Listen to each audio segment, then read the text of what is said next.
Hello दोस्तों। यह dictation 80 शब्द प्रति मिनट से है, जो कि 5 सेकंड में स्टार्ट होने वाला है। स्टार्ट। महोदय, राष्ट्रपति के अभिभाषण में राष्ट्र की दशा का जो भी चित्रण किया गया है, उसे देखकर भविष्य के बारे में जनता के मन में अच्छे जीवन की आशा उत्पन्न होना कठिन है। अभिभाषण में अधिक बल शासन ने अभी तक जो कुछ किया है उसकी ओर दिया गया है, जबकि यह सदन और राष्ट्र की जनता आज हमारे सामने जो संकट खड़े हैं उनका निराकरण किस प्रकार किया जाएगा, इसके संबंध में मार्गदर्शन की आशा करती थी।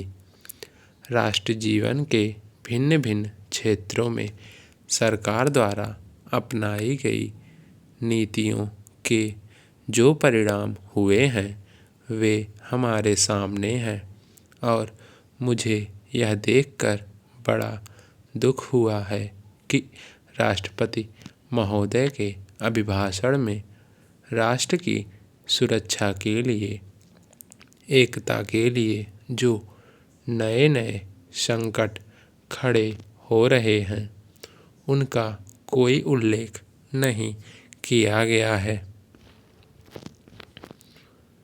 कुछ ही दिन हुए हमारे रक्षा मंत्री ने एक भाषण में कहा था कि भारत 100% सुरक्षित नहीं है। किसी देश का रक्षा मंत्री सार्वजनिक रूप से इस तरह के विचार व्यक्त करे तो यह प्रश्न स्वाभाविक रूप से खड़ा होता है कि राष्ट्र की सुरक्षा की ओर, जो कि सर्वोपरि है, ध्यान देने के लिए पूरा प्रयत्न क्यों नहीं किया गया। सभी जानते हैं कि सुरक्षा के लिए जो भी संकट है वह हमारे पड़ोसी से है, और वह पड़ोसी आणविक शस्त्रों की मांग कर रहा है। वे शस्त्र किस के विरुद्ध काम में लाए जाएंगे, इसके संबंध में किसी को संदेह नहीं है, किंतु प्रश्न है, क्या हमारा सैनिक बल, हमारा साज सामान किसी भी आक्रमण का सफलतापूर्वक सामना करने में समर्थ है।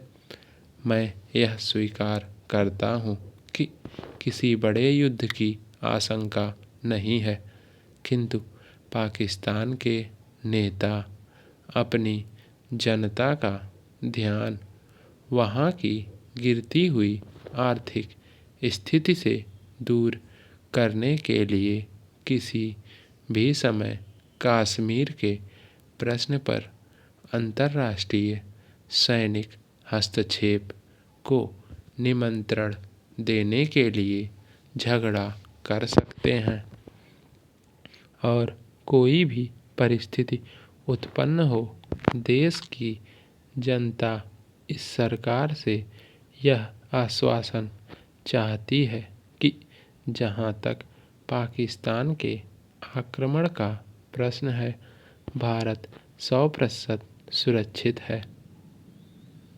इस संबंध में सरकार को जनता के मन में विश्वास उत्पन्न करने का प्रयत्न करना चाहिए। जहां तक कश्मीर का प्रश्न है, सरकार किसी भी अन्य विदेशी शक्ति से वार्ता करने के लिए तैयार नहीं है। महोदय, भारत ही नहीं, सारी दुनिया आज विज्ञान और प्रौद्योगिकी के द्वारा लाए गए परिवर्तनों के कारण महान परिवर्तनों की ड्योढ़ी पर खड़ी है। इन चीज़ों ने लोगों के जीवन को बदला तो है, किंतु केवल ऊपरी तौर पर। आज हमारे पास ऊंची ऊंची और सुंदर सुंदर इमारतें हैं। खेती बाड़ी के कुछ आधुनिक तरीके भी हमें मालूम हैं, लेकिन आज हमें एक नए प्रकार के मानव की आवश्यकता है। ऐसा मानव जो विस्तारशील ज्ञान को वास्तविक उच्च जीवन के लिए उपयोग कर सके। मेरे विचार से गांधी जी ने यही करने का प्रयत्न किया, एक मानव निर्माण करने का। मैं नहीं कह सकती कि मनुष्य का स्वभाव जैसा है उसे देखते हुए आज की दुनिया में ऐसा करना संभव होगा या नहीं, किंतु इस दिशा में प्रयत्न करना उपयुक्त होगा और केवल बुद्धिजीवी ही इस तरह का प्रयत्न और दूसरों का मार्गदर्शन कर सकते हैं। आज दुनिया बहुत छोटी हो गई है और हम अलग अलग खानों में बंटकर नहीं रह सकते। हमें अपने लक्ष्य प्राप्ति के लिए कहीं अधिक एक होकर रहने की आवश्यकता है। हम लोकतंत्र में विश्वास करते हैं। एक तो संसदीय प्रणाली की सरकार के अर्थ में, दूसरे उस तरीके में जिस तरीके से हम अपनी पार्टी में और अन्यत्र काम करते हैं। पर लोकतंत्र रूपी हमारा ताज़ा पानी कभी कभी जातिवाद, सांप्रदायिकता और सामाजिक रीति रिवाजों इत्यादि के सड़ते गड्ढों में बंद हो जाता है। आपके पास लोकतंत्र है, आपके पास वोट देने का अधिकार है, या आप अपने विचारों को खुलकर प्रकट कर सकते हैं।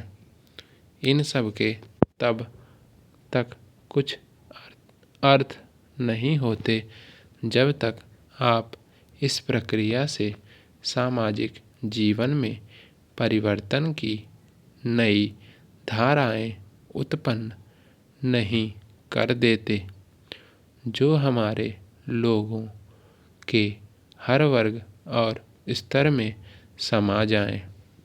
प्रस्ताव पास कर देना बहुत सरल है, पर उसका कार्यान्वयन करना सरल नहीं। हम जानते हैं कि स्थिति या पद में कुछ लोगों का निहित स्वार्थ हो जाता है और कुछ एक का किन्हीं दूसरी चीज़ों में। लेकिन सबसे बड़ा निहित स्वार्थ है भय, जो जाना पहचाना है उसे परिवर्तित करने का भय। हम जानते हैं कि अमुक चीज़ बुरी है, फिर भी हम उसे परिवर्तित करने से डरते हैं। लेकिन आज हम इस तरह बड़े बड़े परिवर्तनों के बिना वास्तव में जीवित ही नहीं रह सकते। हम परिवर्तन लाएं कैसे? हम लोगों को इस बात का कैसे विश्वास दिलाएं कि परिवर्तन आवश्यक है? समाप्त। धन्यवाद।